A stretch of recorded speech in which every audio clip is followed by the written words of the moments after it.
వాళ్ళ పార్టీ వాళ్ళు ఏమైనా చేసుకోవచ్చు, కానీ జగన్మోహన్ రెడ్డి గారు ఎప్పుడూ ఒక్కటి దృష్టిలో పెట్టుకోవాలి. జగన్మోహన్ రెడ్డి గారు 2009లో రాజశేఖర రెడ్డి గారు చచ్చిపోగానే జగన్మోహన్ రెడ్డి గారిని సీఎం చేయమని సంతకాలు పెట్టి ఇచ్చారు. నేను లేను, నా సంతకం లేదు, నాకు తెలియదు కూడా. జగన్మోహన్ రెడ్డి గారు సోనియా గాంధీ గారి దగ్గరికి వెళ్ళి ముఖ్యమంత్రి చేయమని అడుగుంటారు, లేకపోతే ఎవరి చేత అడిగించుంటారు. ఆవిడ చేయలేదు. అది చేయనప్పుడు జగన్మోహన్ రెడ్డి గారి ఫీలింగ్స్ ఎలా ఉన్నాయో ఇప్పుడు ఎమ్మెల్యే టికెట్ తీసేసిన వాళ్ళ ఫీలింగ్స్ కూడా అలాగే ఉంటాయి. ఆయన వచ్చి వేరే పార్టీ పెట్టుకుని కాంగ్రెస్ పార్టీని మొత్తం అట్లా ట్రాన్స్ఫర్ చేసుకుని ఆయన ఇండిపెండెంట్గా సొంత పార్టీ పెట్టుకుని మొట్టమొదటిసారి ఏమో ఆల్మోస్ట్ దగ్గరికి వచ్చాడు. మొట్టమొదటి 12లో జరిగింది ఎలక్షన్. అప్పుడైతే 2012 బై ఎలక్షన్స్ మనం ఇక్కడ నెగ్గింది నరసాపురం, రామచంద్రపురం తప్ప అన్ని సీట్లు ఆయన గెలిచాడు. ఇంకో విచిత్రం ఏంటంటే కాంగ్రెస్కి తెలుగుదేశంకి కలిపి వచ్చిన ఓట్ల కన్నా ఆయనకి ఎక్కువ ఓట్లు వచ్చాయి 2012లో బయటకు వచ్చేసి పార్టీ పెట్టినప్పుడు. ఎవరినైనా సరే ఒక టికెట్ మార్చడం అంటే అది చాలా అతని మనసును ఒప్పించకుండా కన్విన్స్ చేసి మార్చడం అంటే చాలా కష్టమైన పని.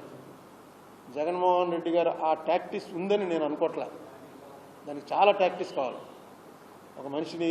ఎందుకంటే ప్రతివాడు రాజకీయంలోకి వచ్చే ప్రతివాడు ఫస్ట్ ఆలోచించేది తన గురించి. నా పోస్ట్ ఏంటి, నా పరిస్థితి ఏంటి, నా భవిష్యత్తు ఏంటి. ఎమ్మెల్యే కానివ్వండి, వార్డు మెంబర్ కానివ్వండి, ఎవడన్నా సరే నువ్వు నా కోసం త్యాగం చేయండి. పైకి చెప్తారు మేము మహాత్యాగాలు చేస్తున్నామని. త్యాగం చేయడానికి ఎవరు రారండి. ఇది ఒక అధికారం కోసం ఆ పట్టు ఉండాలని, ఒక లీడర్షిప్ క్వాలిటీ. వీడి దురదృష్టం కొద్దీ వీడు వార్డు మెంబర్ లెవెల్లోనే లీడర్షిప్ అయ్యాడు, ఇంకొకటి సీఎం, ఇంకోటి పిఎం అవుతాడు. కానీ ఇది మాత్రం మనసులో ఆ భావన మాత్రం సేమ్ అలాగే ఉంటుంది. సో ఇది చాలా పెద్దది. 100 సీట్లు మారుస్తారని, 80 సీట్లు మారుస్తారని మీరు పేపర్లో రాస్తున్నారు. అది నిజమైతే చాలా ట్యాక్ట్ఫుల్గా చేయాలి తప్ప, లేకపోతే చాలా వెళ్ళే ప్రతివాడు కొన్ని ఓట్లు తీసుకుపోతాడు. మీ పార్టీకి వచ్చే ఓట్లు కొన్ని తీసుకుపోతాడు. అతను తీసుకుపోయినా పర్వాలేదు, కానీ కొత్తవాడి వల్ల అంత రెట్టింపు ఓట్లు వస్తాయి మనకి అనుకుంటే వీళ్ళు నిర్ణయం తీసుకోవాలి తప్ప, మీరు వీడికి బాగోలేదు, వాడికి బాగోలేదు అని అంతే మాత్రం ఎవరికి బాగుండదు. ఎందుకంటే అంతా జగనే కదా. ఎవరన్నా ఎమ్మెల్యేకి ఏమన్నా చేతిలో హక్కులు ఉన్నాయా? ఏం లేవు. Jagan direct volunteer. ఆ వాలంటీర్కి టికెట్లు ఇచ్చేస్తే అది వేరే విషయం. వాలంటీర్లుగా ఇస్తున్నాం టికెట్లు అంటే. పార్టీ కార్యకర్తలు, పార్టీ ఇది వ్యవహారం లేదు, ముందు నుంచి లేదు జగన్కి. లేకపోయినా ఎలక్షన్ నెగ్గాడు. ఫస్ట్ ఎలక్షన్ 14 ఆల్మోస్ట్ నెగ్గేశాడు, 19 నెగ్గాడు. అందుకని చేసేది నా ఐడియా అయితే మాత్రం డెఫినెట్గా చాలా ట్యాక్ట్ఫుల్గా చేయాలి దీన్ని. ఏం చేస్తున్నారో నాకు తెలియదు, కానీ టికెట్లు మార్చడం అనే ప్రక్రియ మాత్రం, టికెట్లు మార్చకపోతే కేసీఆర్ ఓడిపోయాడు, టికెట్లు మార్చి ఇక్కడ ఓడిపోయాడు అన్నది రాకూడదు. దాన్ని జాగ్రత్తగా వాళ్ళు చేసుకోవాలి. సహజంగా జరుగుతుంటాయి టికెట్లు మార్చడం. మాకు ఏసీవై రెడ్డి గారికి మార్చేసి నాకు ఇచ్చారు టికెట్. ఏమైంది? ఓడిపోయాను. ఆయనే ఓడించేశారు. ఆయన ట్యాక్ట్ఫుల్గా పిలిచి చెప్పి, బాబు నీకు ఇంకోటి ఇస్తాం పోస్టు, ఈసారి ఇతను ఇచ్చే ఇవి కారణాలు అని ఏమన్నా చెప్పుంటే నిలబడినాము.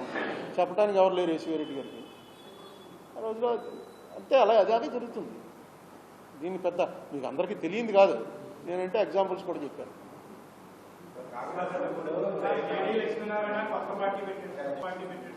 అవును,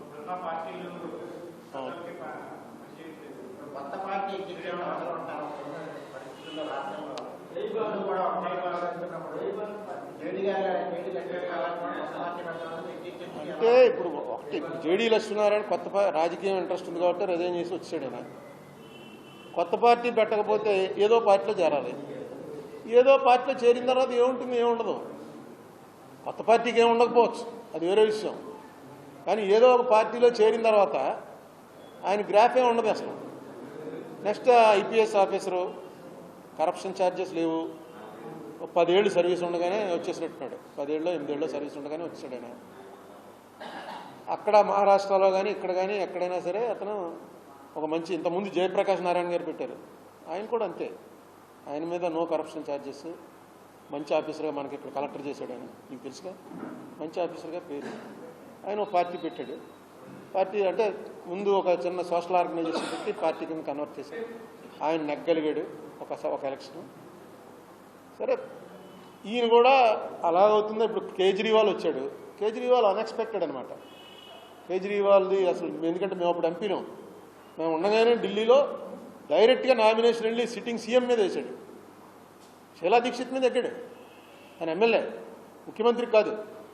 ఎవరో మేము ఎక్స్పెక్ట్ చేయలే. ఇదేదో గొడవ బాగానే ఉంది, బాగానే చేస్తున్నాడు. అంటే అక్కడ ఎడ్యుకేటెడ్ ఎక్కువ ఉంటారు కాబట్టి ఎక్కువ మంది పబ్లిక్ సర్వెంట్స్, ఎక్కువ మంది ప్రైవేట్ వీటిలో పనిచేసేవాళ్ళు. ఈ ఓటుకు డబ్బులు ఇవ్వడం అవి ఢిల్లీలో ఉండవు. అందుకని అదొక వేవ్ కింద వచ్చింది. సో జేడీ లక్ష్మీనారాయణ గారికి పూర్తిగా పార్టీ పెట్టే హక్కు ఉంది. దాన్ని ఎవడో క్వశ్చన్ చేయలేడు. సెకండ్, ఆ పార్టీ ఎలా ఉంటుంది అన్నది ఆయన ఏం చేస్తాడో చూడాలి. నేను సీట్లు ఏమి వస్తాయని అనుకోవట్లేదు.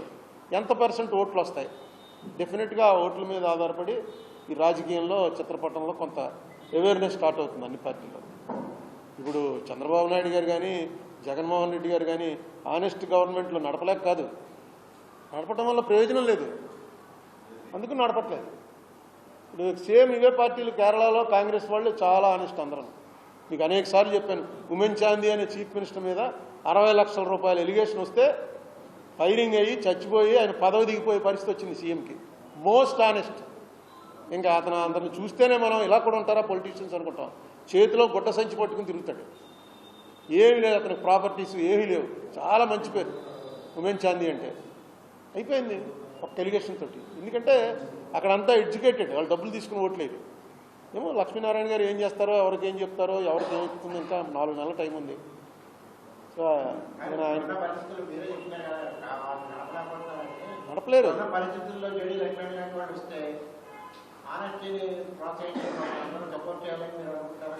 రానివ్వండి. అసలు ఆయన ఎజెండా ఏంటి, ఆయన వ్యవహారం ఏంటి, అక్కడే ప్రకటించగానే మనం అలా చెప్పేస్తాం అభిప్రాయం.